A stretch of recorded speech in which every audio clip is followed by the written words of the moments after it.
제가 중학교 2학년 때였습니다. 2002년 바야흐로 월드컵이 대한민국을 태풍처럼 휩쓸고 지나간 바로 그 해 제 일생에 다시 오기 힘든 짜릿하고 무릇한 경험이 있었습니다. 뇌 속을 포맷하지 않는 한 지금까지도 쭉 저장되어 있을 정도였으니깐 뭐 다른 말할 필요가 있나요? 15살 중학생이었던 저는 평범한 학생이었습니다. 학교 생활 잘하고 운동 좋아하고 성에 비교적 일찍 눈을 떴는데 다른 게 있었다면 공부보다 게임에 흠떡 빠져 있었던 것밖에. 시험 기간 학교 집에서도 게임 또 게임 온통 머릿속에는 게임 생각밖에 없었던 시절이었습니다. 밤늦도록 형하고 게임을 했었죠. 그야말로 게임 중독자처럼 지낸 거라고 할 수 있는데 게임 말고 다른 관심거리가 우연히 생겼습니다. 낮에는 평범하게 학교 게임 그렇게 지내다가 밤만 되면 저는 심술궂은 장난 아닌 장난을 누나한테 했습니다. 그 장난이 위험한 행동이었다는 것을 그때 당시에는 전혀 실감조차 못했지만 그 좋아하던 게임도 야릇한 장난 앞에서는 별것도 아니게 되더라고요. 누나는 저보다 2살 많은데요. 그 당시 17살 고등학교 1학년인 셈이죠. 제 친누나라서 자랑하는 게 아니고 다른 누나들보다 예쁜 건 사실이었어요. 얼굴, 몸매. 훌륭했죠. 평균 이상. 그것 때문에 호기심이 생긴 건 아니었지만 비호감이었다면 호기심이 생기지도 않았을 거예요. 그렇게 누나에게 호기심이 생겨서 드는 생각이 그래 누나가 있었지. 한번 만져볼까? 그 생각을 하자마자 제 뇌 속은 게임이 아닌 누나로 가득 차 있었습니다. 만지는 건 괜찮겠지. 그래 동생이 누나 만지는 건 나쁘지 않을 거야. 말도 안 되는 합리화를 시켜가며 저는 오로지 누나를 만져보겠다는 일념으로 밤이 오기만을 기다렸습니다. 낮에는 뭐 다를 바 없이 지냈고요. 거실과 형하고 제가 쓰는 방 그리고 누나 방이 있는데도 TV가 거실에 있어서 우리 형제들은 다 같이 거실에서 잤습니다. 뭐 모기가 많거나 바퀴벌레라도 나오는 날에는 전 바로 제 방에 가서 잤지만요. 컴퓨터가 제 방에 있었는데 잠은 거실에서 잤습니다. 아버지는 시골에서 사업하고 계셔서 자주 뵐 일은 없었습니다. 가끔 올라오시면 2, 3일 이내로 다시 내려가셨으니까요. 그날은 누나 그리고 저와 형은 각자 자기 방에서 잤습니다. 아버지 혼자 거실에서 주무셨고요. 아버지가 안 계시는 날이라면 누나는 거실 맨 오른쪽, 형은 중앙, 저는 왼쪽 구석에 벽 보며 잠을 많이 자는 형태였죠. 키읔키읔. 형 몰래 밤늦도록 게임을 하고 싶어서 늦게까지 잠을 일부러 안 자다가 누나와 형이 잠이 들면 게임에 미쳐 있었던 때에는 게임하러 방에 들어갔었지만 성에 관심을 가진 그 순간부터는 달라지기 시작했죠. 평소와 다를 바 없이 저는 밤늦게까지 잠을 자지 않고 벼르고 있었죠. 누나를 만져보겠다는 그 굳은 결심을 하고 난 뒤부터는 피곤함은 아무것도 아니었습니다. 1시간 정도 기다렸던 걸로 생각이 나네요. 실눈을 떠보니 형과 누나는 자고 있었고 거실에는 TV 소리만 들려오고 있었습니다. 곤히 잠을 자는 누나 옆에 살며시 다가가서 다리를 툭 건드려도 아무런 기척이 없길래 천천히 오른손으로 누나의 다리를 만져보았습니다.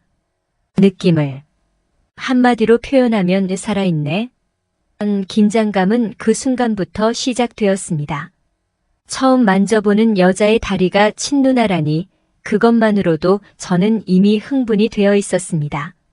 손끝으로 종아리, 무릎, 허벅지를 부드럽게 만져보는데 그때 두근거림은 시계 소리마저 들리지 않았을 정도로 흉부를 강하게 요동치게 했습니다.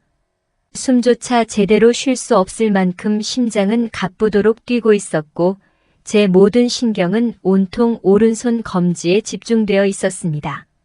걸리면 안 되는데, 안 되는데. 그 생각은 제 머릿속에 없었습니다. 더 만지고 싶다, 더 위로. 계속 만져보고 싶다. 그 생각뿐이었습니다. 한참 만지는데도 떨림은 오래갔죠. 다만 손끝으로는 만족을 못해서 히읗히읗 허벅지 위까지 만지다 그만뒀습니다. 그 대신 손으로 누나의 허벅지를 쓰다듬었고 이내 음흉한 손은 누나의 바지 속으로 들어갔습니다. 짧은 바지라서 그런지 한 번에 쑥 들어갔었죠. 바지 속에 뭐가 있습니까? 허벅지를 만져보는 것과는 아주 달랐습니다. 한 손으로 공 잡듯이 딱 잡아봤죠. 너무 탱탱하더라고요. 두세 번 그렇게 만져보다가 손을 앞쪽으로 돌려봤습니다. 여기서 걸릴 확률은 아주 높아지는 건데. 다행히 누나의 기척은 아직 없었습니다. 누나가 옆으로 자고 있어서 만지는 것에는 큰 불편함이 없었던 걸로 기억이 납니다. 검지와 중지로 옆 라인을 만지다가 앞에도 만져보고 싶어서 대담하게 옮겨봤는데 처음에는 수북이 자라나 있는 털을 만져보다 뭔가 이상한 게 손끝으로 전해져 오는데 그건 생리대였어요. 누나도 생리대를 하는구나. 탄식만 나오더라고요.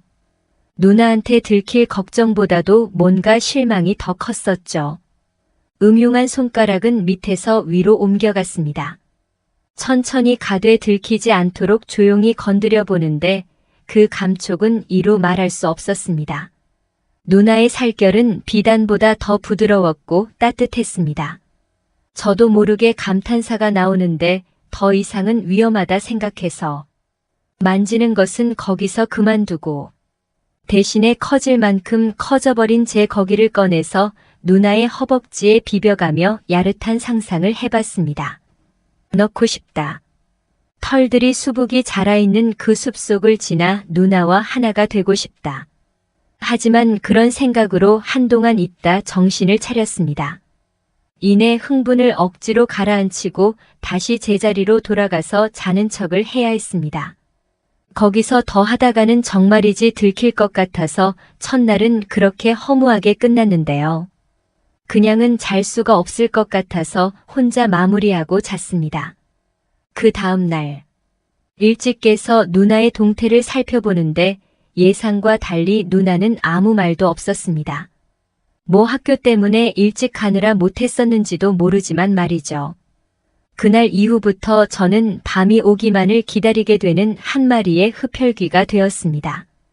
게임 생각은 사라진 지 오래됐고요. 위험한 장난을 매일 할 수는 없었고 띄엄띄엄 꼴리는 대로 했습니다. 며칠 동안 그런 생활이 반복되다가 완전 범죄는 없다는 그 단순 명료한 진리를 알게 되는 사달이 벌어졌습니다. 평소처럼 그 위험한 장난을 하고 나서 거실 맨 구석 제자리로 돌아가 잠을 자고 아침에 제가 깨어나자마자 누나가 저한테 말하더라고요. 야, 임마 너 어제 누나한테 뭐 한 거야? 이런 도라이야 미친 거 아니야? 뭐 바로 욕부터 날아왔죠. 그 소리를 듣자 단번에 직감이 오더라고요. 아, 들켰구나. 서서히 제 머릿속은 하얀 백지가 되어갔습니다. 들리는 건 누나의 욕설과 무지 화가 나 있는 표정과 몸짓, 그리고 고성소리. 배다시 한번 했다가는 아빠한테 이른다. 망할 새끼. 누나의 목소리는 평소보다 데시벨이 올라가 있었고 마치 확성기에 입을 갖다 댄 채로 말하는 것과 같았습니다. 계속 무슨 말을 저한테 하고 있는데 무슨 말을 하고 있는지 안 들렸습니다. 저는 대꾸조차 못하고 그냥 아이 말만 하고 바로 뒤돌아 누웠고 누나는 그 자리를 박차고 일어나 방으로 들어갔습니다. 난 죽었다. 누나가 아빠한테 이르면 안 되는데. 제발 유유. 어떡하지? 미안하다고 용서를 빌어볼까? 아님 그냥 있을까? 한동안 멘붕 상태가 되어버린 제 뇌리를 스쳐 지나가는 한 가지가 있었는데 내가 만진 걸 알고 있으면 그건 내가 만졌을 때 이미 깨어 있었다는 거잖아. 곰곰이 생각해봐도 누나가 일어났었다는 것을 전혀 감지조차도 못했었는데 누나가 언제 깬 것인지 자는 척을 한 건가? 여러 가지 궁금증과 미안함을 동시에 갖고 무슨 용기였는지 모르지만 저는 바로 누나 방으로 갔습니다. 뭐 일단은 무릎 꿇고 빌어서라도 용서를 하기 위해서 갔었지만 똑똑, 똑똑, 똑똑. 누나 문 좀 열어봐. 제발. 누나. 몇 번을 두드리다가 누나가 방문을 열어줬습니다. 제가 은근히 문을 3개 두드렸거든요. 다 들리도록. 미안. 누나한테 몸쓸 짓을 한 거 미안해. 정말로. 아빠한테는 말하지 말아줘 제발. 최대한 머리를 숙여가며 미안하다는 말만 되풀이 했습니다. 누나는 아무런 말을 하지 않았고 저는 그 침묵이 두려웠습니다. 1, 2분간의 침묵을 깨고 누나는 그런 제가 안쓰러웠는지 너한테 실망했어. 누나한테 그런 몹쓸 짓이나 하고 언제부터 했어? 어제가 처음은 아닐 거 아냐? 저는 침묵을 하려고 했지만 계속 있다가는 사태가 더 커진다는 것을 알고 있는지라 솔직하게 말했습니다. 그게 좀 됐어. 나도 언제부터 했는지 기억이 잘 안 나. 뭐? 참. 너는 친누나 몸을 그렇게 만지고 싶냐? 아니, 그냥 하고는 싶은데 주위에 여자가 없어서 아무리 그래도 그렇지. 친누나 몸을 그렇게 함부로 만지는 거 아냐? 알았어? 또 하다가는 죽는다. 응. 누나는 그만 나가라고 했습니다.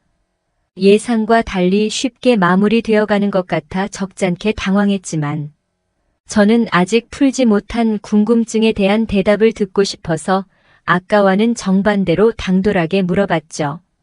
뭐 아니면 도 아닙니까? 히읗히읗. 숨을 크게 들이쉬고 누나, 근데 내가 만지고 있는 걸 언제 한 거야? 자는 척 한 거였어? 뭐? 몰라. 그냥 빨리 나가. 그냥 궁금해서. 말해주면 안 돼? 누나는 아무런 말을 하지 않았습니다. 아니 못하는 거로 생각했죠. 침묵은 아까보다 더 오래 갔습니다. 있잖아. 왜? 아니, 내가 만지는데도 자는 척을 했으면 누나도. 야, 내가 얼마나 당황했는데. 어휴. 아님, 내가 어디 만졌는지도? 어디 만졌는지 말하라고?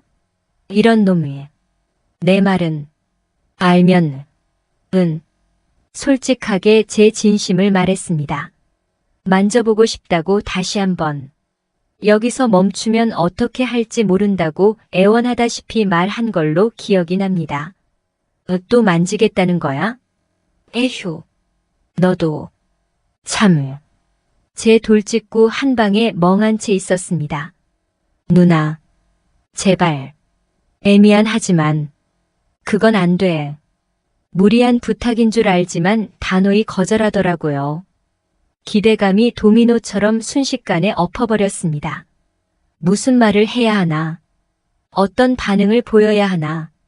망설였고 또다시 침묵이 오래갈 것처럼 느껴질 그때 누나는 제게 놀라운 제안을 하나 했습니다. 꼭 만져야만 좋겠어? 다른 건 안 되는 거야? 아니, 만지는 것 말고 다른 거 해보고 싶은 게 있냐고? 생각해라. 아니 생각하고 말해야 한다. 윈도 97였던 제 두뇌 회전이 그 순간만큼은 윈도 XP가 된 것처럼 재빠르게 대답했습니다. 안아보고 싶어. 그래? 응. 한번 안아보고 싶은데. 알았어. 본인이 생각한 것과 크게 달랐는지 호탕하게 웃으면서 저보고 다가오라고 했습니다. 물론 제 속내는 그게 아니었지만 누나 말대로 꼭 안아봤죠. 친누나가 아니라 내 여자친구라고 생각하며 누나와 나 사이에 공간의 여유도 없이 한참을 껴안은 채로 있었습니다. 저는 아무 말도 하지 않았습니다. 누나도 잠깐은 저한테 말을 걸지도 않았고 우리 둘은 아까와는 분위기가 다른 침묵에 휩싸여 있었습니다. 누나. 응? 왜? 너무 좋다. 조금만 더 있으면 안 돼? 뭐? 가까이서 보니 평소보다 더 예뻐 보이는 누나. 제 왼손은 누나의 가느다란 허리를 안았고 오른손은 누나의 머리를 쓰다듬었습니다. 왜 진작에 누나의 품을 안아보지 못했는지 후회도 했지만 그 아쉬움은 지금 이 순간에는 중요한 게 아니었습니다. 누나도 내심 원했으려나? 아니면 동생의 장난을 용서해 준 건가? 뭐 아무렴 어떻습니까? 지금 제 품 안에 누나가 있는데요. 영야, 이제 그만할까? 누나 숨 막히겠다. 응, 누나 힘들어. 응? 나를 쳐다보며 말하는 누나에게 작은 소리로 말했습니다. 누나 참 예쁘다고 그 말만 몇 번이고 하다가 마지막에는 좋아한다고 고백했습니다. 그건 진심이었으니깐요. 누나는 애틋하게 바라보더니 이내 미안하다는 말과 그리고 고맙다는 말도 같이 해줬습니다. 그렇게 좋냐고 정말이냐고 되묻기에 그렇다고 대답했습니다. 심오한 표정을 지으며 고심하고 있는 누나에게 말도 없이 누나의 볼에 뽀뽀를 했습니다. 소리가 안 날 만큼의 소심하게 말이죠. 히읗히읗. 뭐야? 황당해했지만 아까와는 달리 버럭내며 화도 안 냈습니다. 그 모습이 너무 귀여웠는지 저는 또 반대볼에 똑같이 해줬습니다. 두 번째 했을 때는 아무 말도 하지 않았습니다. 머리를 쓰다듬었던 손으로 누나의 앙증맞은 볼을 어루만져 봤습니다. 말이 없는 누나. 저 또한 말은 안 하고 그 다음으로 자연스럽게 넘어갔습니다. 물론 수위가 갑자기 바뀌면 누나도 당황하고 불쾌할 것 같아서 조심스럽게 했습니다. 두 손을 누나의 관자놀이를 잡고 이마에 해줬죠. 이마, 콧잔등, 눈. 위치를 바꿔가며 뽀뽀를 하는데도 누나는 아직도 말이 없었습니다. 누나. 누나의 목소리가 듣고 싶었습니다. 누나가 어디까지 허락해줄지도 궁금했고요. 왜? 키스해도 되냐고 물었고 반응이 없어서 재차 물어봤습니다. 저를 응시하며 말없이 고개만 끄덕이는 누나. 더는 물어보지 않았고요. 양심은 아주 저 멀리 떠나보낸 지 오래고 저는 친누나의 입술을 가감없이 훔쳤습니다. 혀와 혀가 뒤엉켜 있을 정도로 짜릿하게는 안 했고 가볍게 했습니다. 다만 떼고 나서 누나의 입술가에 저의 침이 약간 묻어있는 것을 보았죠. 히읗히읗. 비록 오래가지는 못했지만 정말로 기뻤습니다. 고요해진 방 안에는 적막감만 있었고 키스하는 그 틈을 타 재빠르게 누나의 한쪽 가슴을 주물럭거렸는데 바로 뿌리치더라고요. 밑에도 만져보려고 해봤지만 누나는 결사코 안 된다고 안 된다는 그 말뿐이니 한숨을 크게 내쉬며 알겠다고. 저는 그 말에 수긍할 수밖에 없었습니다. 뭐 강제로 할 수는 없으니깐요. 그리고 아버지가 알면 저는 죽은 목숨이었으니. 누나는 저에게 2번 다시 그 짓을 하지 말라고 몇 번이고 당부했으며 그 대신 뽀뽀는 하고 싶을 때 언제든지 말하라고 저한테 귀띔해주는데 키스도 되냐고 물었더니 웃더라고요. 한번 진하게 하고 나서 거실로 나가기 전에 누나와 다시 입맞춤을 했습니다. 몹쓸 장난은 누나와 은밀한 경험을 한 그날 이후로 안 했었고요. 학교 갈 때나 학교 후 집에 둘이 있을 때는 제가 부탁만 하면 누나는 기꺼이 들어줬습니다. 색다른 재미였죠. 학교 후 TV 보고 있는 누나에게 다가가면 누나는 반갑듯이 제 볼에 뽀뽀를 해줬고 저는 누나 머리를 쓰다듬었으니깐요. 히읗히읗. 자기 전에도 컴퓨터 하고 있을 때도 누나가 대학생이 되어 자취하게 되기 전까지 원 없이 했습니다. 아쉽게도 키스만 말이죠.